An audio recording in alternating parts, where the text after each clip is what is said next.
Alrighty, thank you for being here. As you can see, the topic of today's conversation is about onboarding users into Web3 and talking about the best method to do so. And so I think one really interesting framework to address this question is to think about what's the goal. And we could talk about this afterwards in the Q&A, but this is one way that we can articulate it, which is to create one self-sovereign login for the entire internet with Web2 UX parity, which essentially means the same interaction that people are used to in the context of Web2, logging into their bank account, etc., but with the qualifier of the first part, which is as a Web3 wallet, or one login for the entire web. And another kind of key question in addressing this big journey of onboarding is, where is the key stored? And so this is a key question that we ask ourselves all the time at Lit and to our customers and to our partners. And so this is just a question to keep in mind as you are evaluating vendors and thinking about onboarding, thinking about where the key is stored. And so with that, these are the methods that we'll talk about over the next several minutes. You probably recognize a few of them, and if there's some that you don't, we'll get into the details.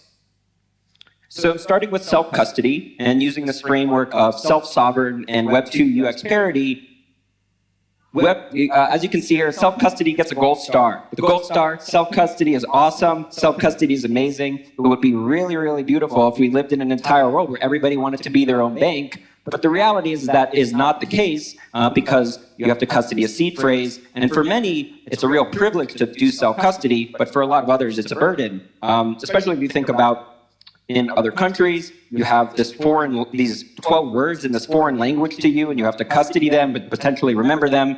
And then some familiar examples that we have of self-custody. And then on the other far end of the spectrum, we have third-party custody. These are things like exchanges. This is the basic stuff. You all are at WalletConnect, I'm assuming you all have a sense of this. But the nice thing about third-party custody, and the reason that Coinbase is able to acquire so many users and wallet users, is that you can log into Coinbase in the same way that you log into any kind of Web2 application. And so now we'll start getting into the details where you can see there's some question marks that emerge. So first, let's talk about account abstraction, which can kind of be thought of as programmable accounts or smart contract wallets, and some examples. And I've got some kind of key questions in terms of evaluating account abstraction as it relates to our prompts of being self-sovereign and meeting the Web2 UX parity. And so these questions are as follows. One is a central authority required for signing? And so we can talk about this if you want to challenge this, but I would say that if there's a single party that is required for every single transaction, you do not have a self-sovereign key because that individual can deny you service. If they say, you know what, I don't like you, I'm going to censor you, you can no longer send these transactions, you're blocked. And as you can also see, it's not fault tolerant. The other option is maybe that party isn't malicious, maybe they don't want to censor you, but maybe they go out of business, they go down, all of a sudden, you no longer have access to your wallet in that case. And then the other side of this is you have this smart contract wallet, account abstraction. There's the notion of dividing the account and the signer into two separate parties. That's the general principle behind AA. If you have to self-custody a key, that is the signer key on your AA wallet, you're back to something that looks a lot like self-custody from a user experience point of view. And now let's talk about MPC. So first, to define MPC, MPC stands for multi-party computation. You often hear this referenced in the context of threshold signing. And in short, what this is there's a cryptographic primitive called a DKG, a distributed key generation. And you can have multiple parties come together, and they perform this operation of a DKG. And the result of that is that each of those parties has something called a key share. With that key share, they can create an authorization to sign, and there's a tunable threshold. So companies like Fireblocks, for example, do a 2 of 2 MPC key, where Fireblocks holds one of the key shares as a service provider, and then they give one of the other key shares to their client, and they both need to authorize any given transaction. But it starts to get really interesting because both of those numbers are tunable. It's not always 2 of 2. Zengo is another example of a system that works in that way, as well as the Coinbase dApp browser. Coinbase has a bunch of wallets. This is their MPC wallet. And so there's, again, a couple really interesting questions to think about in evaluating this method for onboarding users against the matrix that we've set up. Once again, if you have a central authority that is required for signing, so if you take the Coinbase dApp browser, for example, that is a 2 of 2 scheme. If Coinbase decides to censor an individual and not create the authorization from their key share, you don't have a self-sovereign key because either that party can go down the fault-tolerant piece or they can block the transaction.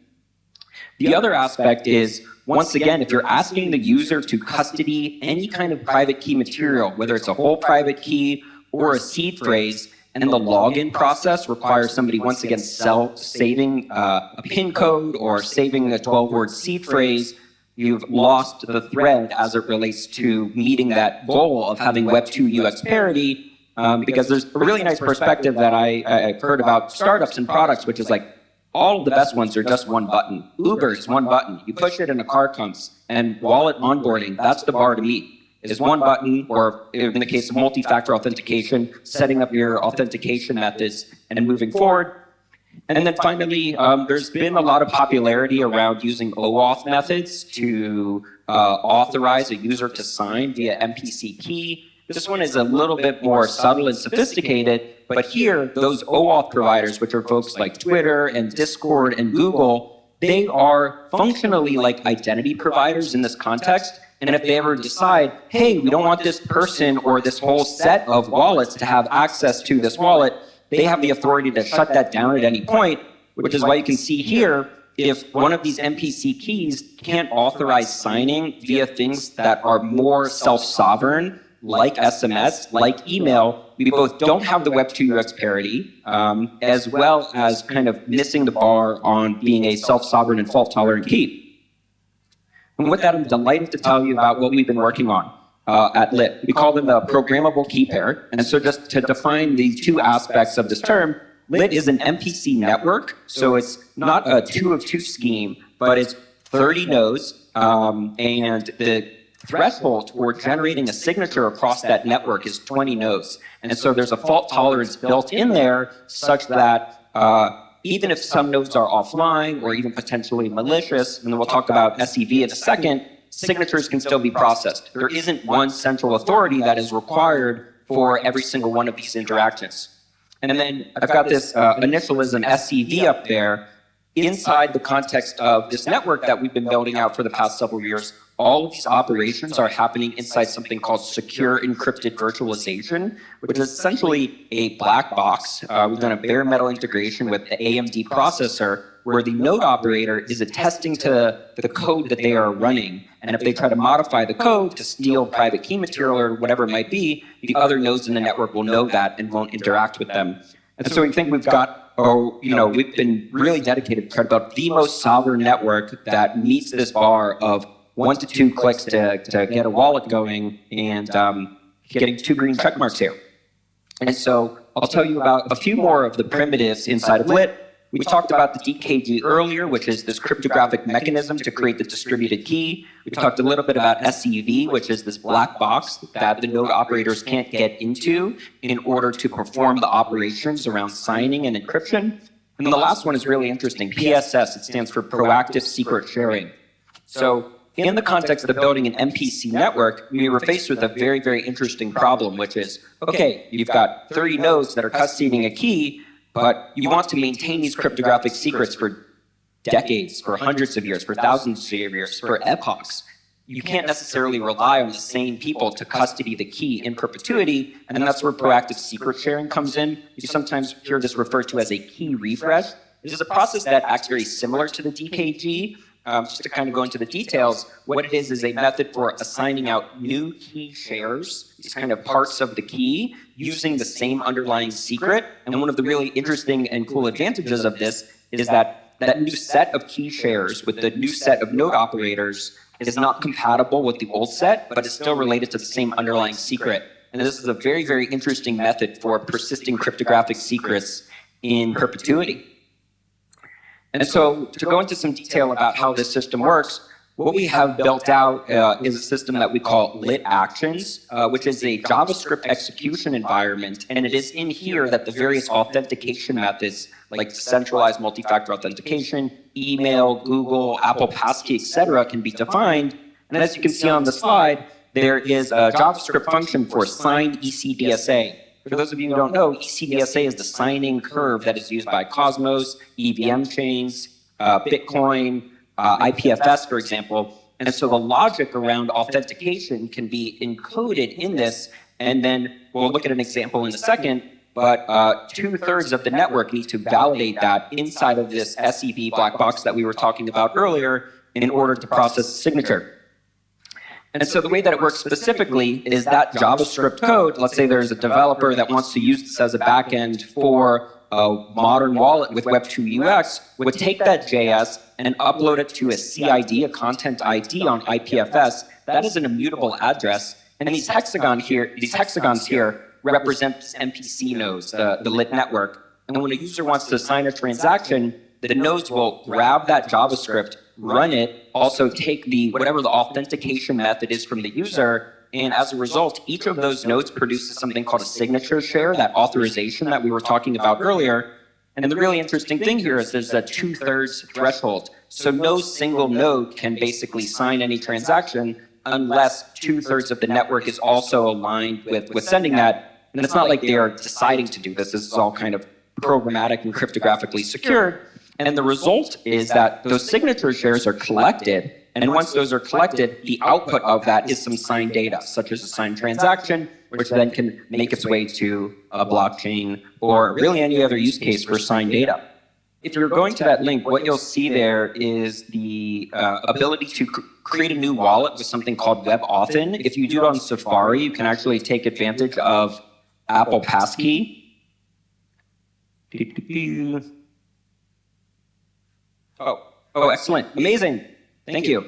Awesome. So what we're looking at here is this is the same thing that's on the link. Is you're generating a passkey. This is the new standard from Apple and Google through the FIDO Alliance, Fast ID Online.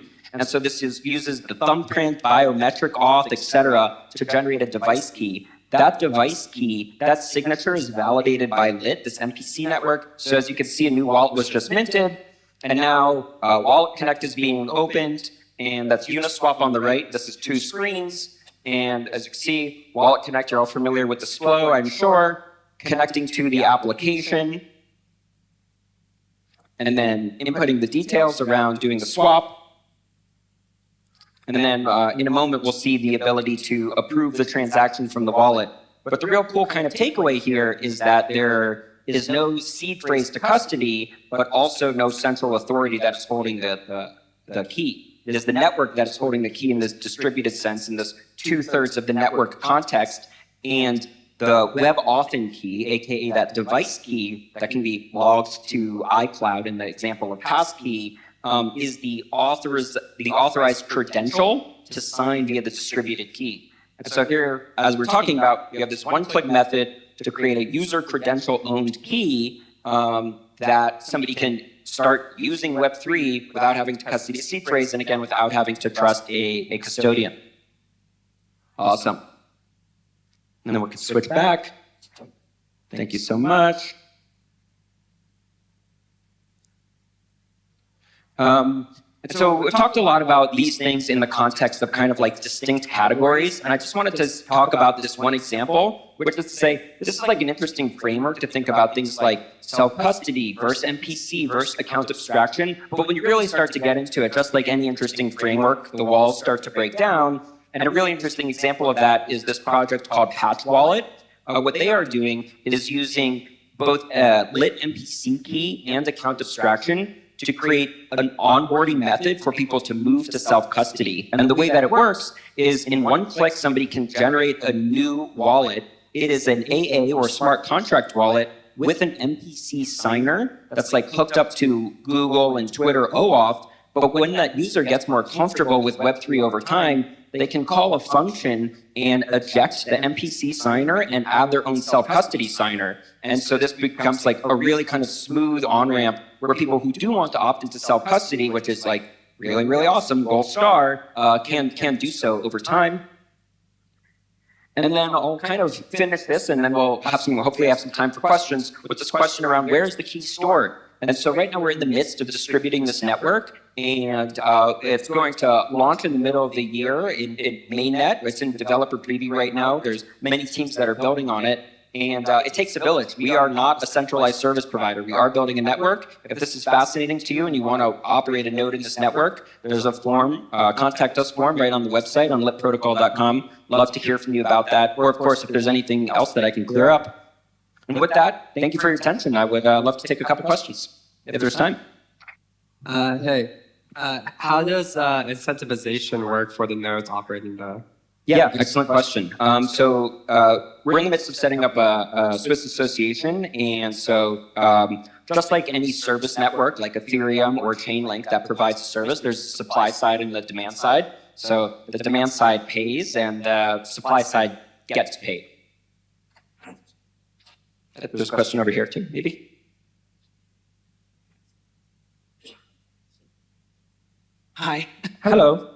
Hey, so yeah, I was still just curious if you could just like kind of reiterate, like it seems like a lot of stuff is moving towards smart contract wallets, but then a lot of stuff is kind of like moving towards like threshold wallets. Like you've talked about kind of a combination of both even, like where is the future kind of heading? Like is everybody going to just have a smart contract wallet or? Yeah, I mean, it's just like everything. I think it's dependent on a lot of other things. You know, for example, if the app chain hypothesis turns out to be true and every single application has its own chain, like let's say you visit 50 websites in a day and then you potentially need to like launch 50 different smart contract wallets every time you interact with a new website, that would be not that great as is AA going to kind of win, so to speak. The really cool thing about MPC is that the distribution and decentralization is at the level of the signing curve, at the level of ECDSA. So I'm thinking about MPC stuff all day and really, really excited about that. But that's why I mentioned the patch wallet thing. But the short answer is it depends. It depends on the use case, right? And it depends on what the goal is for that individual user. But I think diversity in general will always kind of win, and we'll see a hybrid world of MPC and AA in the coming years.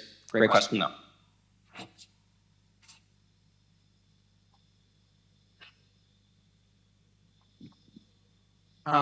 So quick question in terms of what actually prevents the nodes from polluting if there's like big enough financial incentive, if there's like $1 billion held by all of the keys that are distributed within the network. Mm-hmm. Why would the nodes not come together like 20 to 30 and include steal $1 billion? So this is the most important question, right? So there's basically the security on the network is threefold. One is that the key is divided up. Two, everything is running inside of SEV. And then three, the node operators are named parties. So the failure case is that SEV gets broken, and then those 20 decide to collude, and then that is specifically the failure case of the network.